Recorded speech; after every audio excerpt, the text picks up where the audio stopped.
I'm gonna show you one exercise that we've been doing with Benny and some of the other dogs. It's an introduction. This is the way we shape a new behavior.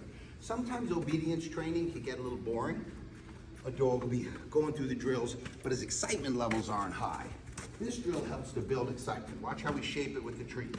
Spin. Good, good, good, good, good, good, good, good, good, good. Yes, good boy.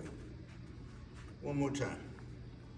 So by telling him good, we're leading him through this drill and shaping a behavior. Heel. Good boy. Good boy. As he's going, we give him the command, spin. Good, good, good, good, good, good, good, good, good, good, good, good. Yes. Eventually, as you have a dog in a heel, you can give a spin command, and he comes right back into the heel. And a spin command, and he comes right back into the heel. With a fast-acting dog, the spin is quick, and it builds his excitement back in the drills. Sit. Oz. Yes, good boy. Okay.